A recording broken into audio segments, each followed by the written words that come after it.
Dalam sebuah jamuan makan siang bersama ketiga baca pres, Presiden menegaskan komitmen pemerintah bersikap netral di Pilpres 2024. Pesan netralitas itu disinggung baca pres Anies Baswedan ketika bertemu Presiden Joko Widodo. Kami sering bertemu dengan banyak orang-orang yang sayang pada Pak Presiden. Dan mereka-mereka yang sayang ini menitipkan pesan untuk Bapak Presiden bisa menjaga netralitas dan menegaskan kepada seluruh aparat untuk menjaga netralitas di dalam Pilpres pemilu. Jokowi bahkan telah mengumpulkan pejabat daerah dan akan segera mengumpulkan TNI dan Polri untuk menegaskan lagi soal netralitas tersebut. Jangan sampai memihak. Itu dilihat loh, hati-hati. Bapak Ibu dilihat. Mudah sekali kelihatan Bapak Ibu memihak atau enggak. Krik, udah. Bapak Ibu semuanya dievaluasikan setiap 3 bulan. Yang evaluasi Mendagri. Tapi saya evaluasi saya harian. Begitu, jangan tepuk tangan. Saya evaluasi harian itu hati-hati loh. Begitu Bapak, Ibu semuanya miring-miring, saya ganti setiap hari bisa. Itu hak prerogatif yang saya miliki. Ketua Umum Partai Nasdem Surya Paloh menilai langkah Presiden Jokowi yang mengumpulkan para capres 2024 akan meredakan isu keberpihakan Presiden. Pertemuan makan siang tersebut sudah lama diinginkan Surya untuk menunjukkan peran Presiden sebagai kepala daerah sekaligus kepala pemerintahan. Kalau selama ini barangkali ada persepsi pandangan sinisme dan menyatakan Presiden hanya tahu satu partai, 2 partai, 1 caleg, capres, 2 capres. Nah, Presiden mulai dengan start hari ini dengan undangan makan siang bersama, saya pikir bagus. Namun di tengah kabar baik itu, beredar kabar Wakil Menteri Desa Pembangunan Daerah Tertinggal dan Transmigrasi Paiman Raharjo yang dinarasikan tengah memimpin acara pemenangan Gibran Rakabuming Raka di Pilpres 2024. Paiman menjelaskan momen itu merupakan acara relawan sedulur Jokowi yang diketuai olehnya. Paiman membenarkan video tersebut, namun ia membantah kehadirannya sebagai relawan Jokowi. Apapun argumennya, kehadiran pejabat negara di forum terkait pemilu tentu menyinggung rasa keadilan. Analis politik Universitas Paramadina, Ahmad Hoirul Umam mengatakan Presiden perlu membuktikan netralitasnya secara nyata soal Pilpres 2024. Jika tidak, akan merusak demokrasi di negeri ini. Tentu kita membutuhkan pembuktian itu, dan pembuktian ini akan berpengaruh terhadap seberapa masif kemudian Presiden sendiri, seberapa konsisten Presiden sendiri untuk menjalankan komitmen netralitas kekuasaan negara. Karena kalau misal tidak, yang terancam adalah demokrasi. Demokrasi kita menjadi termanipulasi, manipulated democracy. Kalau misal kemudian itu yang terjadi, tentu impact-nya akan kemana-mana. Meski begitu, hingga kini Presiden belum menyatakan langsung kepada publik soal netralitas dirinya di Pilpres 2024. Tim Liputan, Metro TV. Netralitas Presiden beserta pembantunya dalam pemilu 2024 tentu teramat penting untuk menjamin demokrasi di negeri ini berjalan baik.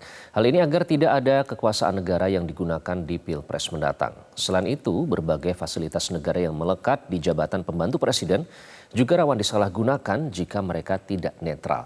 Nah, yang berbeda kali ini, putra Presiden maju menjadi salah satu bacawa pres. 2 menteri juga maju menjadi bacawa pres dan bacawa pres, serta beberapa anggota kabinet terang-terangan masuk tim pemenangan kandidat. Untuk membahasnya kita bergabung dengan pengamat kebijakan publik Agus Pambagio. Selamat pagi Pak Agus. Oke, kita akan sapa anggota Badan Pengawas Pemilu atau Bawaslu, Pak Puadi. Pak Puadi, selamat pagi. Selamat pagi, Assalamualaikum. Waalaikumsalam warahmatullahi wabarakatuh. Kita akan coba sapa kembali ya Pak Agus. Selamat pagi Pak Agus. Oke, tampaknya Pak Agus masih mencoba untuk membenarkan komposisi kamera. Saya ingin ke Pak Puadi terlebih dahulu. Kalau begitu Pak Puadi, mekanisme pengawasan yang akan dilakukan Bawaslu untuk menjamin netralitas pada Pilpres 2024 kali ini seperti apa Pak Puadi? Ya, pertama Bawaslu sebagai organ negara yang diberi tugas dan kewenangan sebagaimana diatur di ketentuan Undang-Undang 7 tahun 2017 ya, dalam desain politik hukum kepemiluan ini, kecuali anggota Polri dan TNI, maka seluruh rakyat Indonesia yang memiliki hak pilih, termasuk juga setiap pejabat publik, dan dapat menggunakan hak pilihnya dalam pemilu. Kemudian hanya saja dari sisi etika politik, setiap pejabat publik idealnya harus netral dalam pemilu untuk memastikan bahwa proses berjalan dengan adil dan demokratis tentunya. Secara teknis hukum, setiap pejabat publik ya di luar ASN, TNI dan Polri dibolehkan kampanye asalkan mengikuti aturan yang berlaku.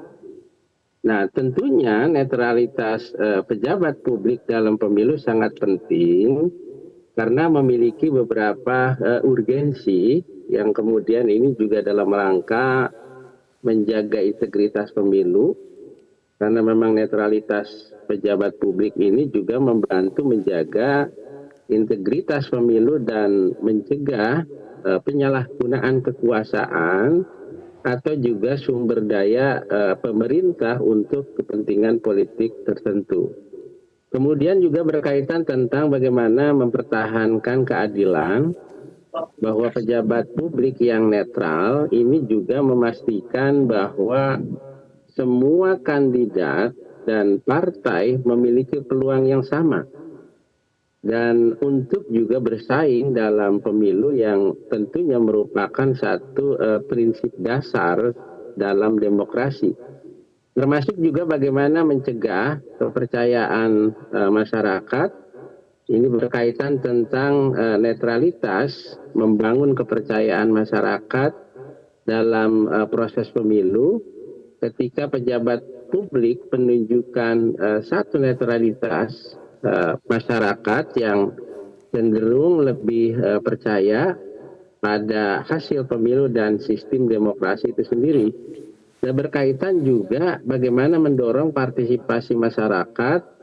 Nah, ini netralitas pejabat publik dapat bagaimana memotivasi masyarakat untuk ikut serta dalam pemilu karena merasa bahwa pemilihan mereka akan dihormati dan dihitung dengan adil. Termasuk juga bagaimana ini bisa menghindari konflik politik ya. Karena keterlibatan pejabat publik juga dalam kampanye atau dukungan terhadap kandidat tertentu ini akan dapat memicu konflik politik yang merugikan tentunya berkaitan tentang stabilitas negara.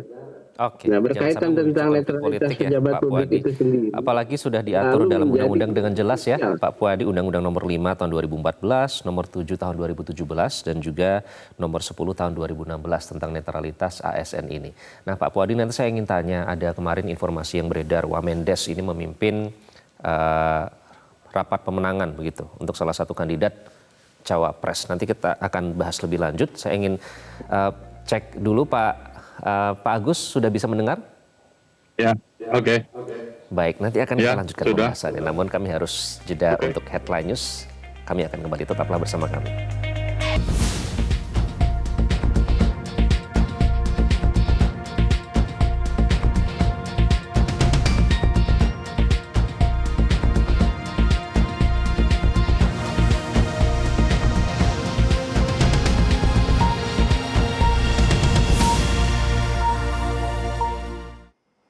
Jangan sampai memihak, itu dilihat loh, hati-hati. Apa itu dilihat? Mudah sekali kelihatan Bapak Ibu memihak atau enggak. Krik enggak. Bapak Ibu semuanya dievaluasikan setiap 3 bulan. Yang evaluasi Mendagri.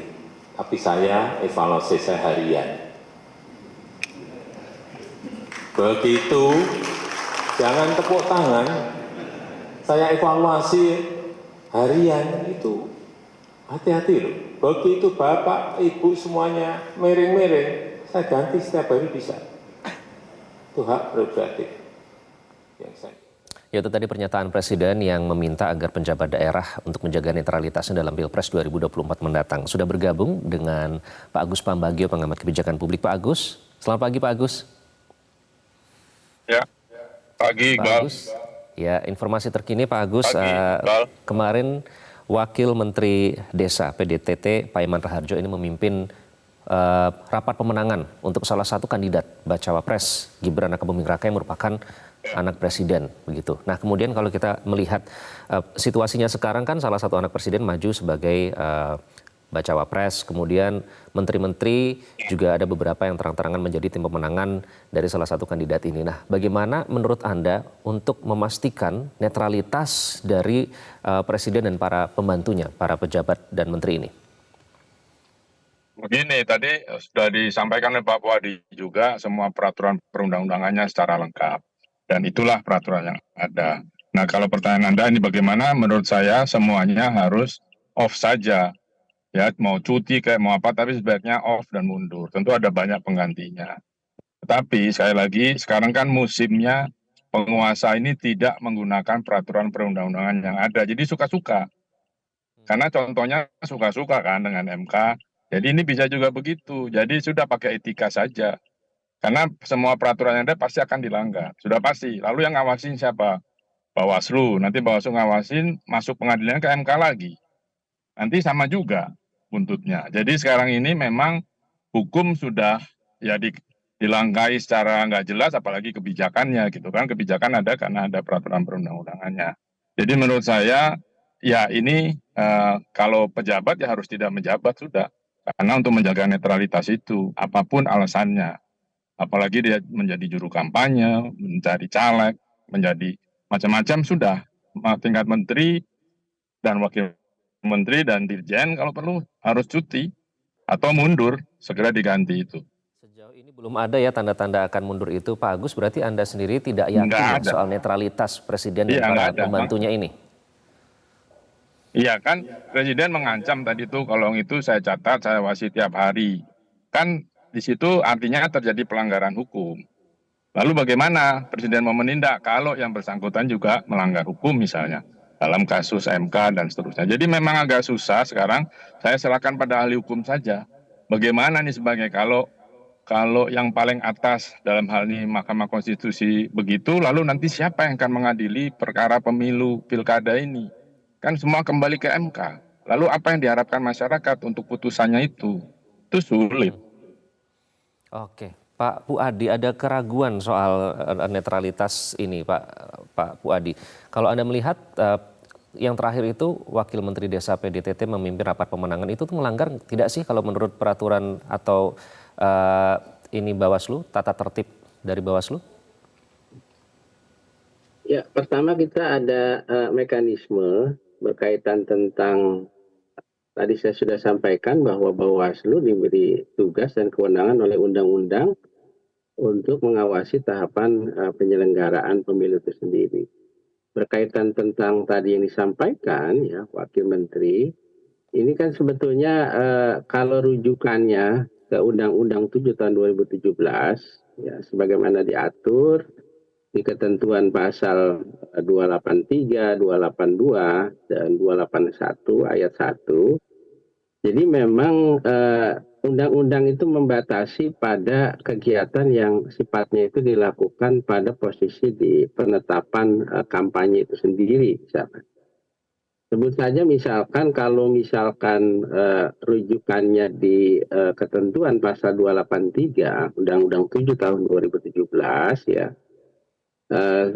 Saya akan sampaikan misalkan pejabat negara, pejabat struktural, dan pejabat dalam negeri, serta aparatur sipil negara, kemudian fungsional lainnya dilarang mengadakan satu kegiatan yang mengarah kepada keberpihakan misalkan terhadap peserta pemilu sebelum, selama, dan sesudah masa kampanye. Kalau misal secara substansi undang-undang ini kalau merujuk kepada perbuatan yang dilakukan oleh beberapa pejabat, misalkan dalam kajiannya, karena memang mekanisme ini harus dilakukan kajian dulu ya.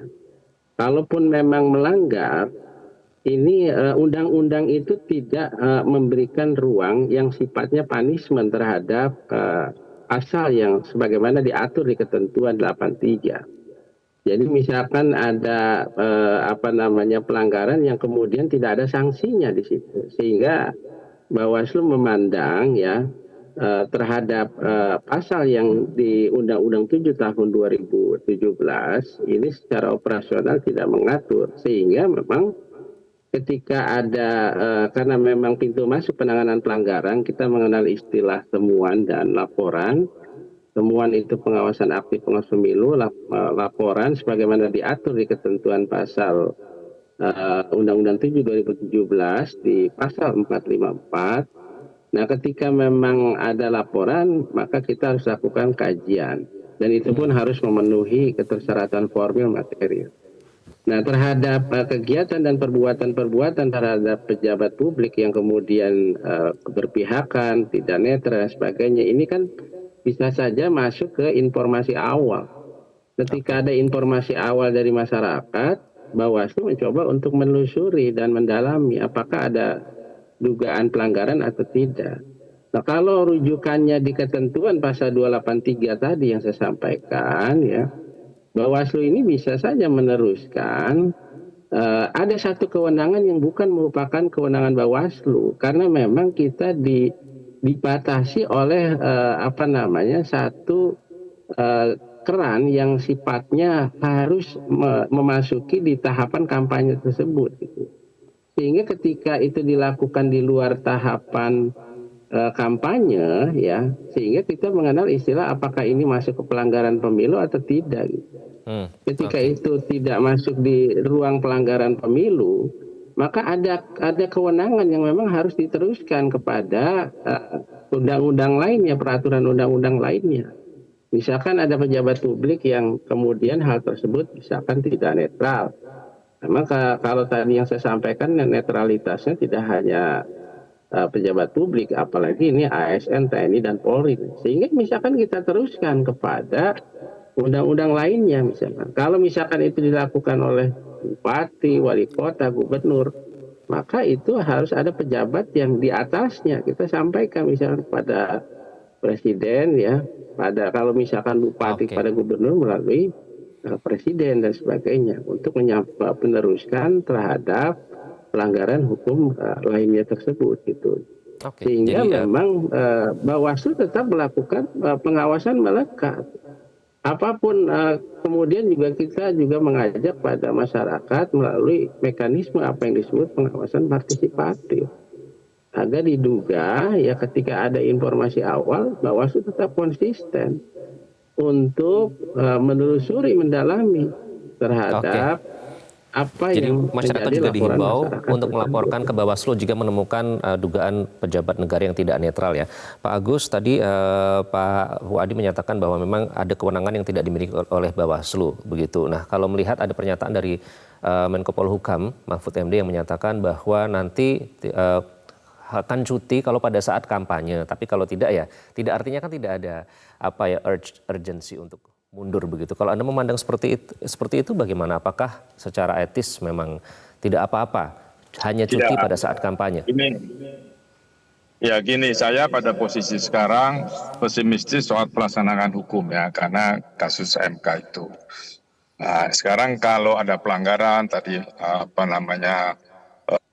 sudah disampaikan seperti itu, ya memang menjadi aneh kan. Ya Pak Mahfud sendiri harusnya segera mundur saja, kan sudah pasti akan ikut pertarungan capres, cawapres, mundur saja supaya segera digantikan oleh yang lain, ya kan? Sehingga seperti yang di Wakil Menteri Desa itu, menurut saya itu harus diberi sanksi itu, karena itu melanggar. Dari Presiden hanya memperingatkan. Menurut saya sih sudah aja diganti, karena kan kita taat pada undang-undang atau tidak.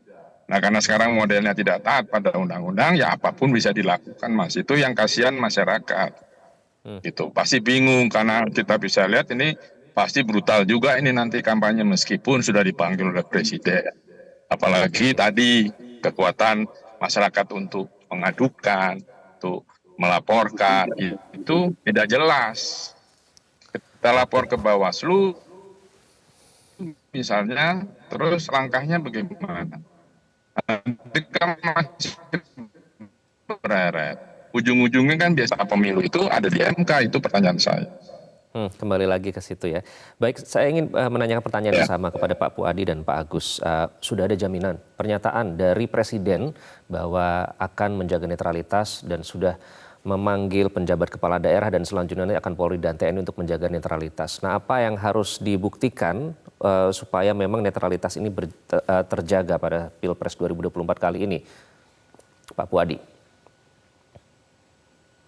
Ya, pertama memang tadi saya sudah sampaikan bahwa ada beberapa bentuk ketidaknetralan oleh pejabat publik dalam pemilu, apakah memang berkaitan tentang mereka mendukung kandidat atau partai politik secara terbuka, atau juga berkaitan tentang penggunaan sumber daya pemerintah, kemudian juga berkaitan dengan pemberian perlakuan istimewa.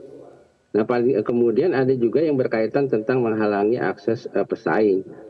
Nah, ketidaknetralan pejabat publik dalam pemilu ini juga kan dapat merusak proses pemilu yang adil dan demokratis.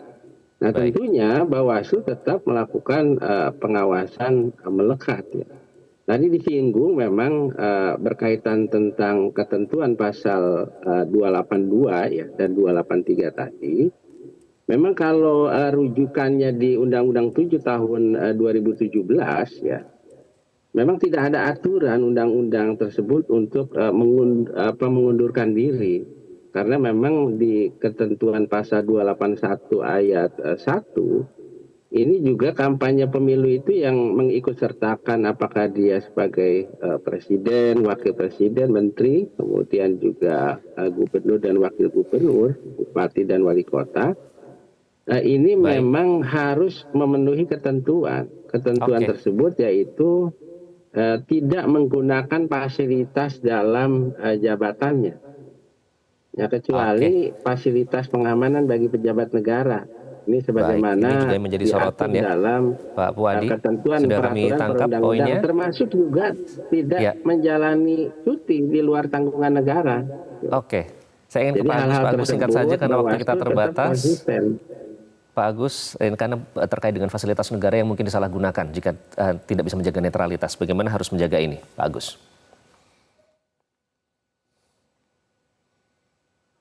Masih di mute, Pak Agus, audionya? Ya, kita ini masyarakat paternalistik. Jadi apapun yang dilakukan oleh pimpinan kita akan ikut.